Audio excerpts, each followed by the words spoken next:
Everything she had left was her husband's bones, hidden in the barn, and a secret that could cost her her life. A cruel man, who called himself his friend, came to take what, in his opinion, belonged to him. He had no idea that Jacob had left his wife not just with a secret, but with a chance for a new life. Will a widow, grieving her husband, find the strength to resist greed and restore justice? Don't miss the climax of this story, because at the end, a shocking twist awaits you, which will show you how to find meaning in the greatest loss, as well as a wise conclusion that will make you think about your life. Subscribe and like. Eileen sat in the stuffy, straw-scented gloom, holding little Derek close. It seemed to her that every creak of the old boards and every rustle of the wine outside the barn were footsteps. The footsteps of Sheriff Harding, whose shadow had been hanging over their farm for 3 days now, like a vulture over a dying cow. Inside the barn, it was quiet. Only her own broken breathing and her son's quiet snuffling. She clutched his thin, warm hand, as if it were a lifesaver. Her gaze was fixed on a pile of old rags,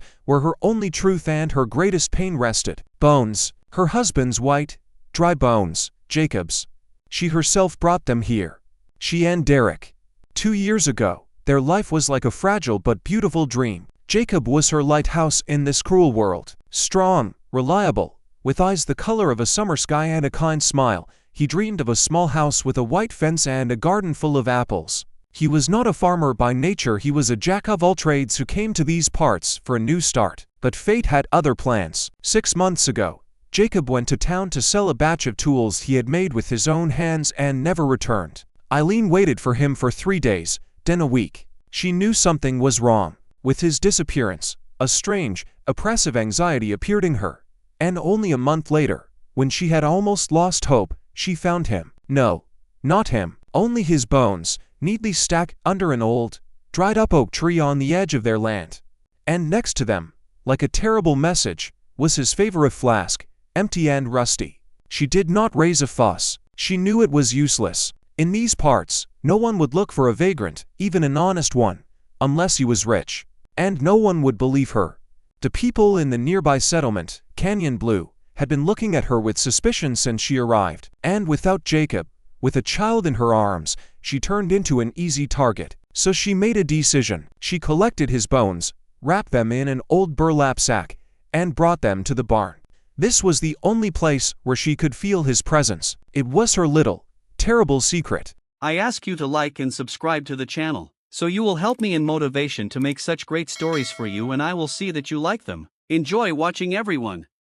She could not allow him to become part of the indifferent earth. His memory was her only support. But the peace was short-lived. 3 days ago, there was a knock on their door. It was Sheriff Harding, tall, with a face as gray as dust and eyes of steel. He did not look like someone who believed in coincidences. Miss Williams? His voice was deep, low, as if it came from an old well. Has your husband not appeared? Eileen, trembling, replied that no, he was still away. She spoke of some work in another town, of letters that supposedly came from him. But the sheriff just looked at her in silence, and that look pierced right through her. He walked around the house, inspected the barn, the stable. His eyes did not miss a single detail. Yesterday he came again, and today she saw him in the distance, on the hill. He was waiting. For what? Her confession. Or did he already know something and was just waiting for the right moment to strike? Eileen forced herself to get up, carefully, so as not to wake Derek.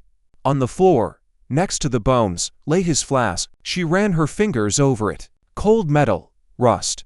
Why did he leave it? Why were the bones so neatly stacked?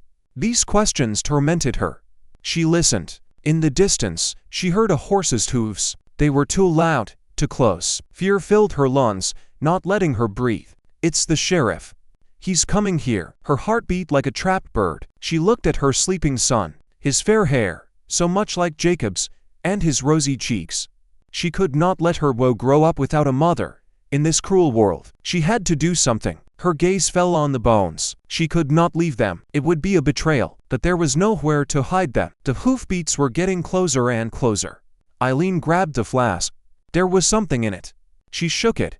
Something metal rattled inside. No, not water. Something metallic. Her bent, rusty fingers could barely unscrew the lid. She looked inside. There lay a rolled-up piece of paper and a small, shiny pendant in the shape of an eagle that Jacob used to carry with him. The paper was dry, despite the rust, as if it was protected by something. Eileen unrolled it.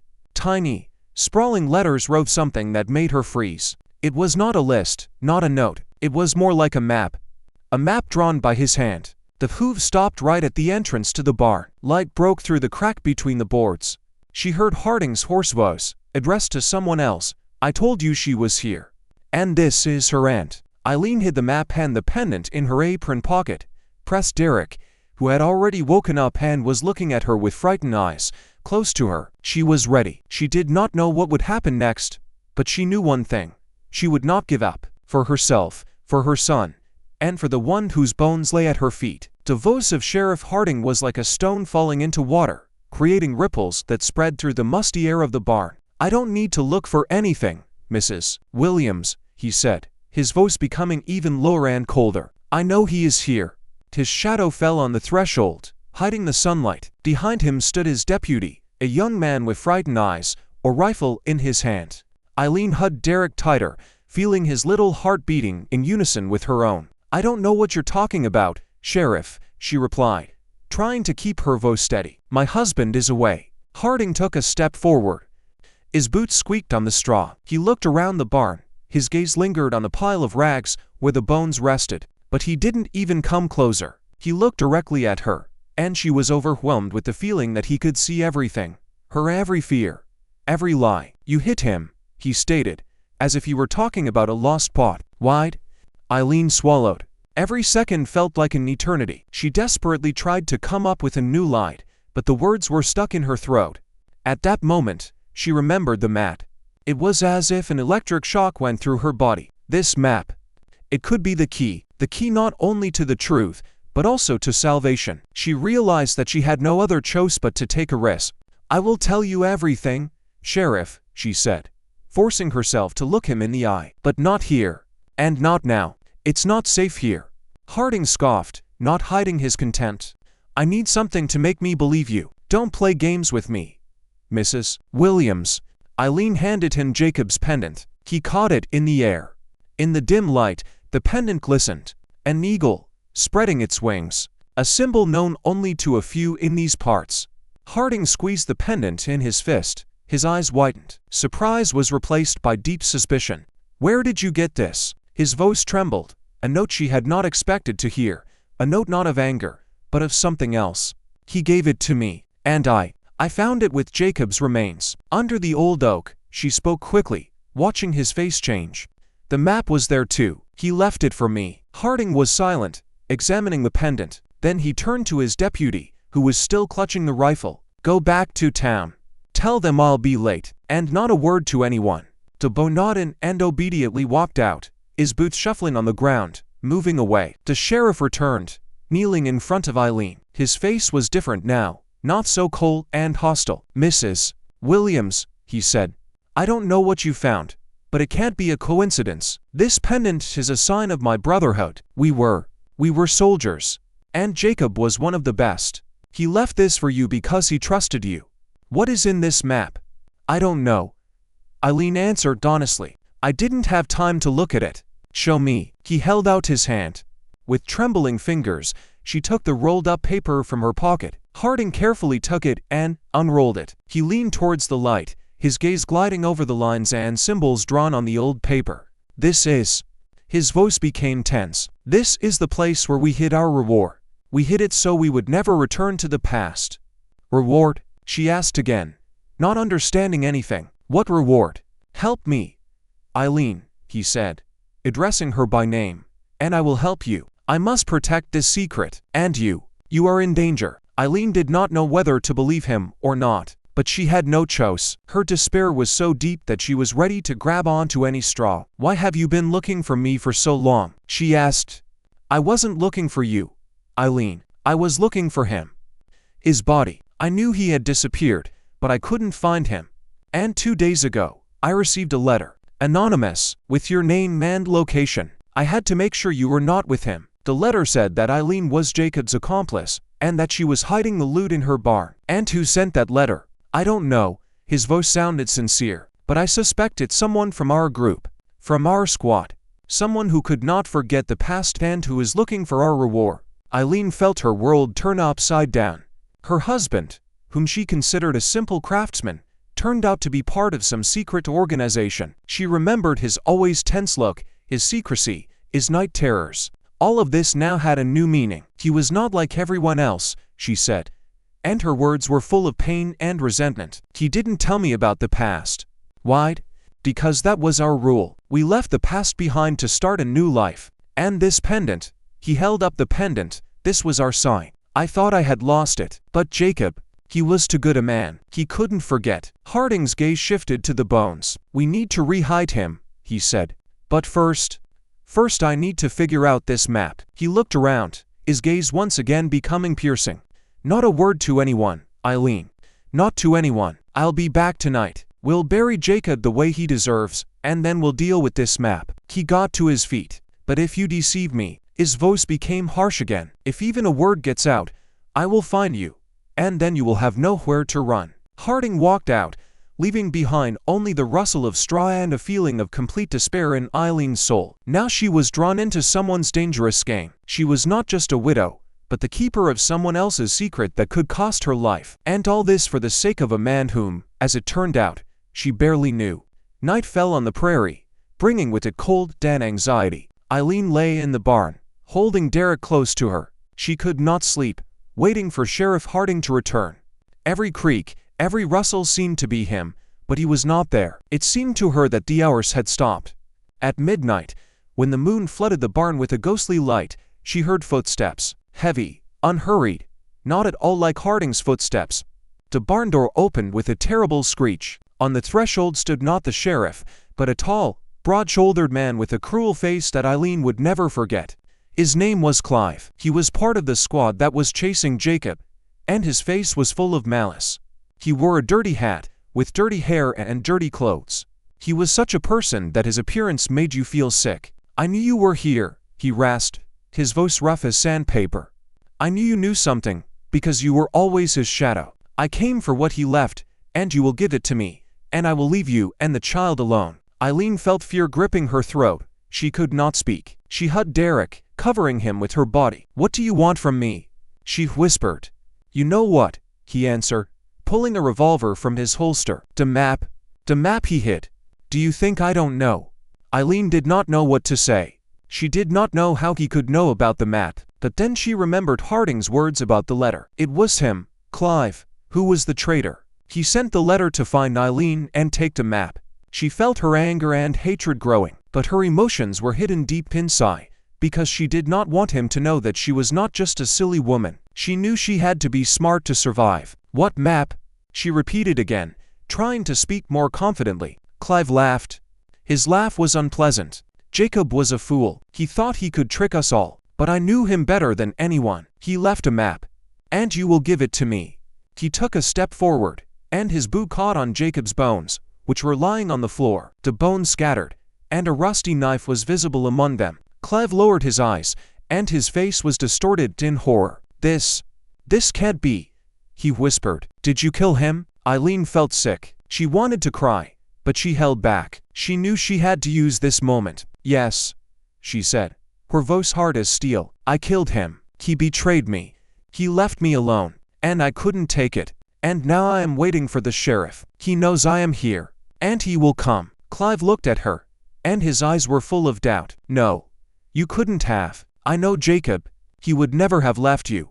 At that moment, when Clive was confused, Eileen realized she had a chance. She grabbed the rusty knife and lunged at him. Clive was stunned. He did not expect this. He fired, but he missed. The bullet flew past her head, and she felt her hair stir from the wind. He was ready to kill her, but she was faster. The knife plunged into his leg, and he screamed.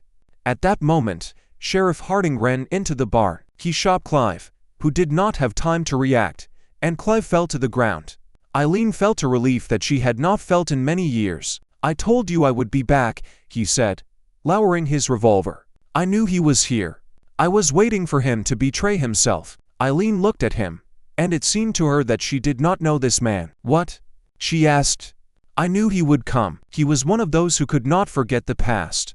He thought I had left, but I was waiting. I knew he would come because he was always greedy. Eileen looked at Clive, who was lying on the ground, and his eyes were full of hatred. He was not one who was ready to die. He wanted revenge. He said that Jacob betrayed you, she said. He said that you were in a squad that was hiding something.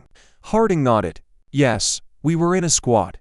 We were heroes, but we became criminals. We robbed a bank to save our families from hunger. And Jacob, he was my brother. He was my only friend. And I knew he would not lie. He could not lie. He was honest. He wanted us to bury our past. But Clive, he did not want to. He wanted everything we found. Eileen felt her heart tighten. Her husband was not just a craftsman. He was a hero. He was a man who risked his life to save his family. And what's in the map? She asked, not taking her eyes off Harding. It's not a map. It's… Harding paused. It's a letter. It's a letter that Jacob left me. He wrote that he found a way for us to return the money we took. He found a way for us to start a new life, but without crime. He wanted us to use this money to build a school and a church. He wanted us to start a new life. Eileen felt tears welling up in her eyes. Her husband was a man who wanted to change the world. He was not someone who just wanted to live. He wanted his life to have meaning. He left this for you because he knew I would be looking for him, Harding said. He knew I would understand. He knew I would trust you. Eileen looked at Harding, and she saw in his eyes not just a sheriff, but a man who had lost his brother. She realized that he was not an enemy. He was a friend. We need to bury him, she said, as he wanted, with dignity. Harding nodded. He lifted Clive's body and carried it out of the barn. Eileen picked up Jacob's bones. She no longer felt pain. She felt hope. She realized that her husband was not just a man who died. He was a man who left a legacy behind. The sunrise painted the sky in peach and scarlet tones, while Eileen and Sheriff Harding stood at the fresh grave under the same dried-up oak where Jacob's bones had once been found. She no longer felt horror or pain.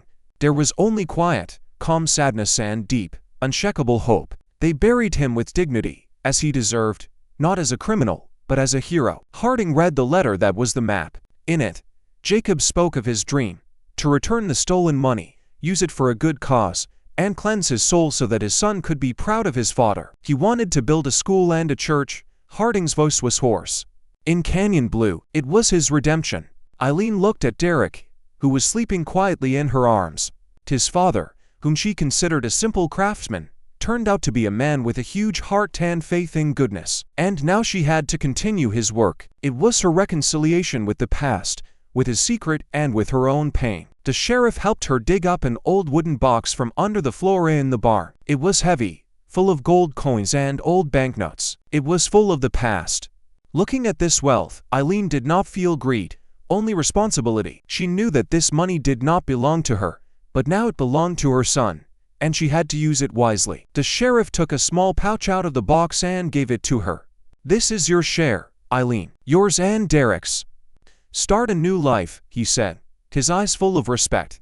No one should know what happened. No one. Eileen took the pouch, and she realized that it was not just money, but liberation. She took it and nodded. We will start a new life, she said. And I will help you, Harding said. I will help you build a school and a church. I will help you change Canyon Blue, as Jacob wanted. Eileen looked at him, and she saw in his eyes not just a sheriff, but a man who had found a new meaning in life. He was ready to sacrifice his reputation and his career in order to help her. A few months later, the residents of Canyon Blue were surprised to see construction begin on the outskirts of the city. Eileen, who was always considered a reclusive widow, hired workers and personally supervised the process. She did not explain where she got the money. People only saw her every day, in any weather, overseeing the construction, and a fire burned in her eyes that no one had seen before. Sheriff Harding, now a respected man in the city, helped her with documents and with protection from bandits who wanted to steal her money. He was her silent ally, her only friend. A year later, a school opened in Canyon Blue, and 6 months later, a small church was built from the same logs that Jacob had once prepared.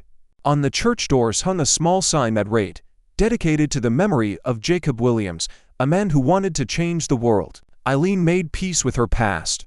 She found meaning in her life. She was not just a widow who mourned her husband. She was a woman who brought his dream to life. This story is about a woman who, having survived the greatest loss, found the strength not just to survive, but to turn tragedy into creation. A life that seemed to be destroyed became the foundation for a new beginning. Jacob left behind not only bones, but also a legacy that Eileen brought to life. In the modern world, where there is so much pain and loss, it is easy to fall into despair. This story reminds us that even after the most terrible blows of fate, you can find a new meaning. What matters is not what was taken from us, but what we do with what is left. Redemption, faith in a better future, creation, these are the values that are eternal. Our life is not just the sum of our losses, but the sum of what we create after them.